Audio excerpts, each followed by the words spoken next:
शामिल होने इंदौर आए कांग्रेस मध्य प्रदेश के पूर्व मुख्यमंत्री दिग्विजय सिंह, जहां उन्होंने पत्रकारों से चर्चा की। साथ ही दिग्विजय सिंह ने भाजपा सरकार को आड़े हाथों लेते हुए जमकर आरोप लगाए। मोदी बनाम बर्बादी। जिस दिन से नरेंद्र मोदी प्रधानमंत्री बने हैं तब से नियम कायदे कानून को नहीं माना। नोटबंदी जिसका उदाहरण है। भारतीय जनता पार्टी के खिलाफ 19 दलों ने यूपी चुनाव को लेकर दिग्विजय सिंह ने कहा कि भाजपा से मिलीजुली कुश्ती है। कांग्रेस के पूर्व मुख्यमंत्री दिग्विजय सिंह ने पत्रकारों से चर्चा के दौरान कहा कि भारतीय जनता पार्टी के पास केवल एक ही एजेंडा है, हर चुनाव में विकास की बात करते हैं और आखिर में हिंदू मुसलमान पर भाषण देते हैं। कहते हैं हिंदुओं धर्म खतरे में है। एक और आरएसएस के प्रमुख मोहन भागवत कहते हैं कि हिंदू मुसलमान का डीएनए एक है। दिग्विजय सिंह ने कहा कि अगर डीएनए एक है तो लव जिहाद क्यों हो रहा है, इसकी क्या आवश्यकता है।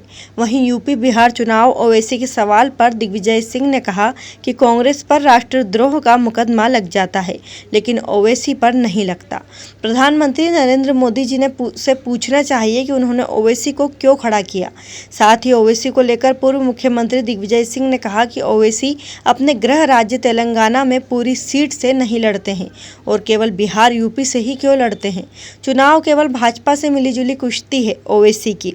भारतीय जनता पार्टी की कट्टरपंथी विचारधारा चाहे हिंदुओं के लिए चाहे मुसलमानों के लिए एक सिक्के के दो पहलू हैं।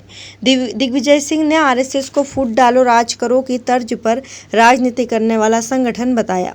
दिग्विजय सिंह ने कहा कि मुझ पर एक तरफ जहां आरएसएस ने मानहानि के दावे किए हुए हैं, वहीं ओवैसी ने भी मेरे खिलाफ मानहानि का दावा किया है और वहीं बाबा रामदेव ने भी मेरे खिलाफ मानहानि का दावा किया है, लेकिन मैं इनसे डरता नहीं हूँ। हर चुनाव में विकास की बात करेंगे। 1 लाख एजेंडा है, इनके पास हिंदुओं को बरगलाते हैं। एक और मोहन भागवत कहते हैं कि हिंदू मुसलमान का डीएनए एक है, अगर डीएनए एक है तो लव जिहाद की क्या ज़रूरत है।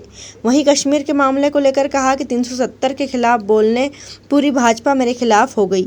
उसके ठीक 1 हफ्ते बाद भाजपा के खिलाफ बयानबाजी हो रही है। वही होगा जो भारतीय राष्ट्रीय कांग्रेस के प्रभारी मंत्री है, हमारे महामंत्री कांग्रेस की एआईसीसी की, जो वो स्टैंड लेंगे वो हमारा स्टैंड है। जो सांप्रदायिक घटनाएं हुई वेस्टर्न एमपी, ये तो आप ओवैसी जी और कांग्रेस का स्टैंड क्या हुई? ओवैसी जी और नरेंद्र मोदी जी से पूछिए क्यों खड़ा किया है। हम लोगों पे तो राष्ट्रद्रोह के केस लग जाते हैं, ओवैसी जी भी क्यों नहीं लगते।